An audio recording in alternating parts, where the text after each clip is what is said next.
दक्षिण पूर्व एशिया में छिड़ी विनाशक जंग, चीन के दोस्त पर बरसे अमेरिकी F-16 फाइटर जेट्स। दुनिया में तीसरे विश्व युद्ध की आहट तेज। एक प्राचीन शिव मंदिर बना जंग का मैदान। कंबोडिया की एक भूल पर थाईलैंड ने खोल दिया नर्क का द्वार। आसमान से गिरी मौत, लॉस ऑफ लाइफ। चीन के दोस्त कंबोडिया को चारों खाने चित्त करेगा थाईलैंड। जमा कर रखा है अमेरिकी इजरायली हथियारों का जखीरा। कांप उठा चीन। अमेरिका और चीन की इस खतरनाक जंग के बीच भारत की हुई साइलेंट एंट्री। बिना गोली चलाए ही पलट दी पूरी बाजी। दुनिया हैरान। भारत ने चली ऐसी चाणक्य चाल। टूरिज्म और व्यापार को बनाया अपना ब्रह्मास्त्र। चीन की सॉफ्ट पावर को दी करारी मार। बैकडोर डिप्लोमेसी से भारत ने कैसे दोनों देशों को साधा। चीन की घेराबंदी का रचा ऐसा चक्रव्यूह जिससे निकलना अब नामुमकिन। दक्षिण पूर्व एशिया के आसमान में बारूद की गंध घुल चुकी है।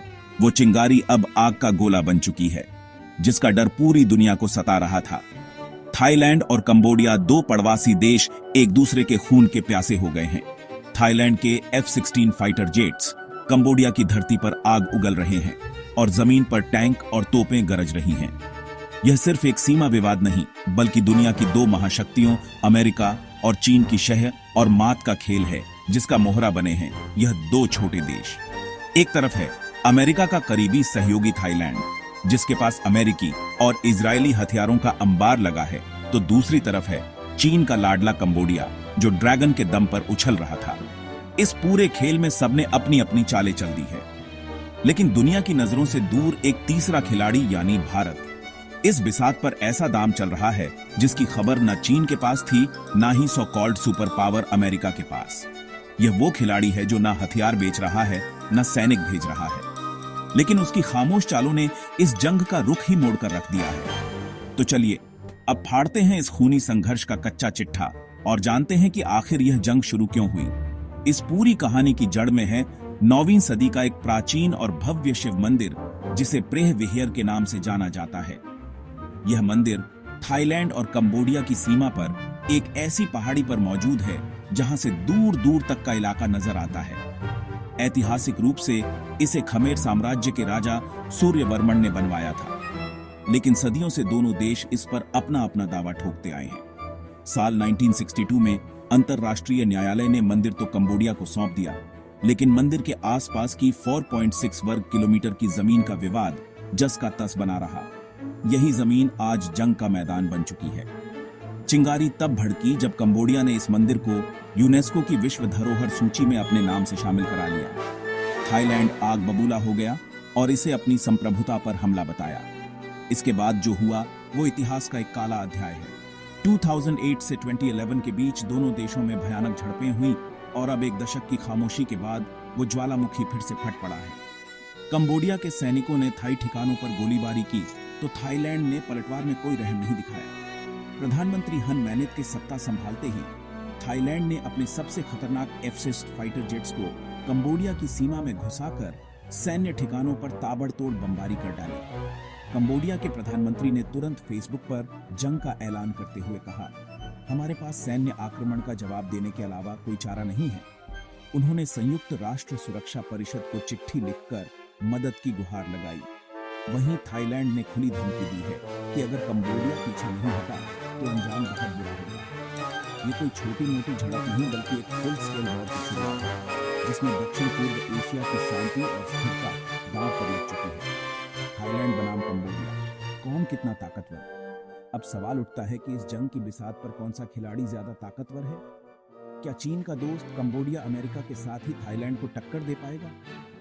तो इसका जवाब आंकड़ा में छिपा है, और यह आंकड़े कंबोडिया के लिए किसी बुरे सपने से कम नहीं है। किसी भी देश की ताकत 3 पैमानों पर नापी जाती है: आबादी, अर्थव्यवस्था और सैन्य शक्ति। और इन तीनों ही मामलों में थाईलैंड कंबोडिया को मीलों पीछे छोड़ देता है। थाईलैंड की आबादी जहां 7 करोड़ 1 लाख है, वहीं कंबोडिया की आबादी सिर्फ 2 करोड़ के करीब है। अब आते हैं सैन्य ताकत पर। ग्लोबल फायर पावर की 2025 की रिपोर्ट के अनुसार थाईलैंड के पास 36,000 सक्रिय सैनिक हैं और 2 लाख सैनिक रिजर्व में बैठे हैं, जो एक इशारे पर जंग के मैदान में कूद सकते हैं। इसके मुकाबले कंबोडिया के पास सिर्फ 2200 सैनिक हैं और रिजर्व फोर्स के नाम पर उसके पास कुछ भी नहीं है। रक्षा बजट का फासला तो और भी चौंकाने वाला है। थाईलैंड हर साल अपनी सीमा पर अरब डॉलर से ज्यादा खर्च करता है, जबकि कंबोडिया का रक्षा बजट $1 अरब डॉलर से भी कम, महज 84 करोड़ है। अब बात करते हैं हथियारों की जो इस जंग का फैसला करेंगे। थाईलैंड की वायुसेना किसी भी दुश्मन को नेस्तनाबूद करने का दम रखती है।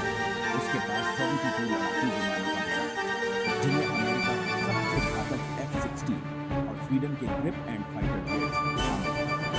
यही वो F-16 था जिनसे उसने कंबोडिया में तबाही मचाई। इसके अलावा थाईलैंड के पास 7 खतरनाक अटैक हेलीकॉप्टर भी हैं, जबकि कंबोडिया के पास एक भी नहीं है। जमीनी लड़ाई में टैंक सबसे अहम होते हैं। यहाँ कंबोडिया थोड़ा बेहतर दिखता है, जिसके पास 634 टैंक हैं, जबकि थाईलैंड के पास 635 हैं। लेकिन थाईलैंड के पास 16,000 से ज्यादा बख्तरबंद गाड़ियां हैं, जो सैनिकों को सुरक्षित रखकर दुश्मन के इलाके में घुस सकती हैं। थाईलैंड ने इजराइल से शक्तिशाली ड्रोन्स और रॉकेट लॉन्चर भी खरीद रखे हैं, जो पलक झपकते ही दुश्मन के ठिकानों को श्मशान में बदल सकते हैं। साफ है कि कागज पर और मैदान में थाईलैंड की सैन्य शक्ति कंबोडिया पर बहुत भारी है। चीन अपने दोस्त को हथियार तो दे सकता है, लेकिन थाईलैंड से सीधी जंग मोल लेने का मतलब है अमेरिका से पंगा लेना, और चीन यह गलती कभी नहीं करेगा। भारत का साइलेंट मास्टर स्ट्रोक, बिना हथियार के जंग जीतना। जब पूरी दुनिया थाईलैंड के अफसर और कंबोडिया की तोपों की गिनती कर रही थी, जब अमेरिका और चीन अपने अपने मोहरों को शह दे रहे थे, तब इस खेल में एक ऐसे खिलाड़ी की एंट्री हुई जिसकी चालें खामोश थी, लेकिन असर किसी परमाणु बम से कम नहीं था। वह खिलाड़ी है भारत।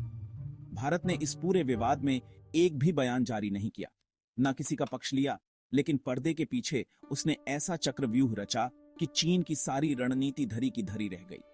भारत का ब्रह्मास्त्र बना इकोनॉमी और सॉफ्ट पावर। इसे समझिए, थाईलैंड की अर्थव्यवस्था का एक बड़ा हिस्सा चीन से आने वाले टूरिस्टों पर निर्भर था। चीन इसी बात का फायदा उठाकर थाईलैंड पर अपना दबदबा बनाता था, लेकिन भारत ने यहां पूरा खेल पलट दिया। जैसे ही चीन में आर्थिक सुस्ती आई और चीनी पर्यटक कम हुए, भारत ने अपने नागरिकों के लिए थाईलैंड के दरवाजे खोल दिए। नतीजा 2024 से 25 में रिकॉर्ड 21 लाख भारतीय पर्यटक थाईलैंड पहुंचे, जिससे थाईलैंड की डूबती टूरिज्म इंडस्ट्री को अरबों डॉलर का सहारा मिला।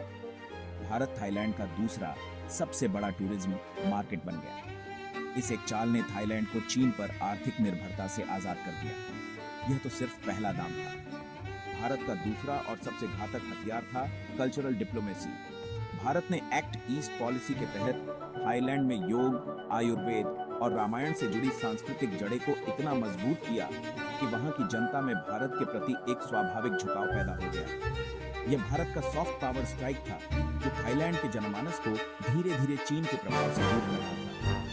भारत यही नहीं रुका, उसने अपनी कूटनीति का ऐसा जाल बिछाया कि चीन छटपटा कर रह गया। भारत ने थाईलैंड और कंबोडिया दोनों देशों के सैन्य अधिकारियों को अपने डिफेंस कॉलेजों में ट्रेनिंग दी है। इसका मतलब यह है कि जंग के मैदान में भले ही दोनों देश एक दूसरे के दुश्मन हो, लेकिन तकनीकी और रणनीतिक भरोसे के लिए वह भारत की ओर ही देखते हैं। चीन का चक्रव्यूह और भारत की चाणक्य नीति 2.0।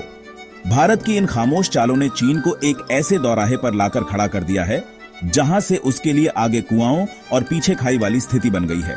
सोचिए, चीन का दोस्त कंबोडिया पिट रहा है, लेकिन चीन चाहकर भी उसकी मदद के लिए अपनी सेना नहीं भेज सकता। क्यों? क्योंकि थाईलैंड से लड़ना मतलब सीधे तौर पर अमेरिका और उसके सहयोगियों से दुश्मनी मोल लेना, जिसके लिए चीन अभी तैयार नहीं है। दूसरी तरफ वो थाईलैंड पर आर्थिक दबाव भी नहीं बना सकता, क्योंकि भारत ने 16.5 अरब डॉलर के व्यापार और 21 लाख पर्यटकों का सुरक्षा कवच थाईलैंड को दे दिया है। भारत ने थाईलैंड को चीन का एक मजबूत विकल्प थमा दिया है। यह है भारत की साइलेंट स्ट्राइक, जिसने चीन की चेकबुक डिप्लोमेसी की हवा निकाल दी। भारत का मास्टर स्ट्रोक यहीं खत्म नहीं होता। भारत ने चीन के दोस्त कंबोडिया को चुपचाप घेरने की भी तैयारी कर ली है। वो कंबोडिया के पड़ोसी देशों जैसे लाओस और वियतनाम में अपना निवेश और प्रभाव बढ़ा रहा है। इससे कंबोडिया पर एक मनोवैज्ञानिक दबाव बनेगा और उसकी चीन पर निर्भरता उसके लिए ही एक खतरा बन जाएगी। इसे कहते हैं असली चाणक्य नीति। दुश्मन को सीधे मारने की बजाय उसे इतना कमजोर और अकेला कर दो कि वह खुद ही घुटने टेक दे। भारत आज दक्षिण पूर्व एशिया में वही कर रहा है। वो ना तो अमेरिकी कैंप का हिस्सा बन रहा है, ना ही किसी गुटबाजी में पड़ रहा है। थाईलैंड, और अमेरिका के साथ भारत के बढ़ते त्रिकोणीय सैन्य अभ्यास जैसे मालाबार इस बात का संकेत है कि भविष्य की रणनीति का केंद्र अब भारत बन रहा है। अब सवाल आपके लिए, आपको क्या लगता है? क्या भारत की यह टूरिज्म डिप्लोमेसी और साइलेंट स्ट्राइक चीन की विस्तारवादी नीति पर सबसे बड़ा प्रहार है? क्या भारत इसी तरह खामोशी से चीन को हर मोर्चे पर मात देता रहेगा? इस पूरी जियोपॉलिटिकल बिसात पर आपकी क्या राय है? नीचे कमेंट सेक्शन में अपनी राय आग की तरह फैला दीजिए।